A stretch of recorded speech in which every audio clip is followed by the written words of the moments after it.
Salut, c'est Trado. Je suis content de vous retrouver pour une vidéo un petit peu partielle. Veuillez m'en excuser. Cela va être clairement différent et beaucoup plus simple que d'habitude parce que je dispose de moyens techniques très réduits. Je suis en vadrouille actuellement. On va commencer par le CAC 40 pour cette analyse des zones d'intervention. Si vous avez un biais baissier, je pense que nous sommes sur une zone de résistance ici comprise entre 76,0 et 75,00. Ceux qui veulent initier une position baissière suite à un biais vendeur peuvent tenter de saisir des signaux dans cette zone. Stop de protection au-dessus des plus hauts récents ou alors avec la méthode des ATR que vous connaissez bien. Ceux qui veulent acheter, par contre, attendons soit que l'on revienne sur 74,55, 74,10 de manière assez classique, ou alors éventuellement attendre un retour sur les 73,10, 72,10 avec un signal d'achat de préférence, stop de protection en dessous des plus bas récents ou alors avec la méthode des ATR.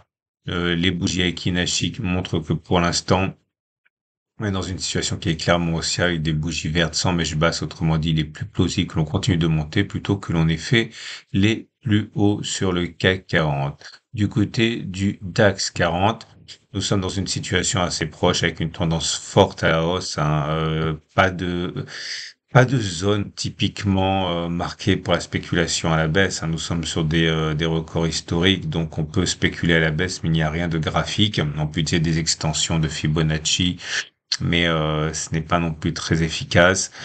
Par contre, ceux qui ont un biais haussier vont tenter sans doute d'attendre un retour sur les 7,730, 16,600 pour y débusquer un signal haussier. Les plus patients attendront un 16,470, 16,380 pour acheter sur signal. Stop de protection en dessous des plus bas qui ont précédé le signal ou avec la méthode des ATR. Les bougies Ekinashi montrent que là aussi c'est haussier sans aucun doute avec des bougies vertes sans mèche basse.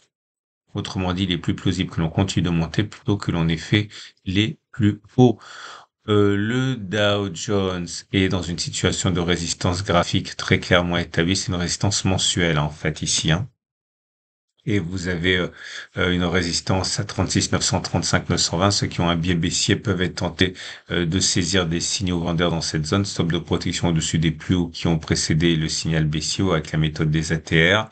Les plus patients pour acheter attendront que l'on revienne sur les 35 420, 35 040, stop de protection en dessous des plus bas qui ont précédé le signal, ou alors avec la méthode des ATR. Bougies Aiki plutôt haussière, vous pouvez le voir, sont toujours des bougies vertes sans mèche basse, donc il est plus plausible que l'on continue de monter plutôt que l'on ait fait les plus hauts sur le Dow Jones. On passe au Nasdaq.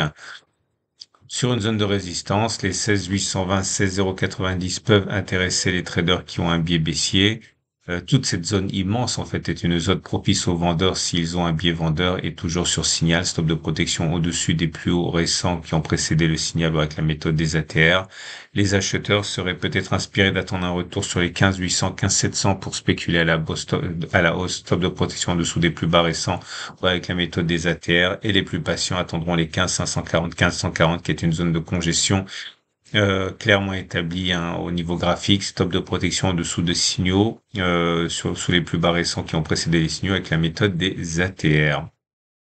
Les bougies Akinashi montrent que c'est plutôt favorable avec des bougies vertes sans mèche haute, basse, donc il est plus plausible que l'on continue de monter plutôt que l'on ait fait les plus hauts. On enchaîne maintenant avec l'euro-dollar qui est venu se reprendre sur un support ici, celui des 1,0728, 1,0656, hein, et ça, c'était vraiment millimétré, c'était une zone de congestion. Et comme vous pouvez le constater, une petite reprise est en marche. Ceux qui ont un biais baissier peuvent être intéressés par un achat sur cette zone, stop de protection en dessous des plus bas qui ont précédé le signal aussi, ou avec la méthode des ATR.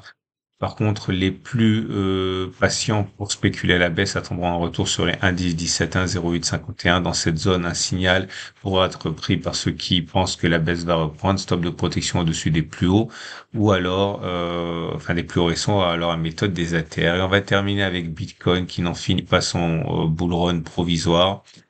Je ne vois pas de résistance. Enfin, il y a des résistances qu'on peut là aussi imaginer avec des Fibonacci et autres prolongement de canaux et obliques, mais concrètement, il n'y a pas de vraie résistance et on a une zone de support à 42 390, 41 50 pour ceux qui veulent acheter sur signal, stop de protection en dessous des précédents plus bas. Et les plus patients attendront même un retour sur les 39 820, 39 260, voire 38 000, 36 680. C'est une grosse attaque baissière. Voilà. Je vous prie de m'excuser pour ce format vraiment très spartiate. Encore une fois, j'essaie de vous fournir ce que je peux avec les moyens du bord. Je vous souhaite une excellente journée et je vous dis à tout de suite pour d'autres vidéos et à demain pour la mise à jour de ce format.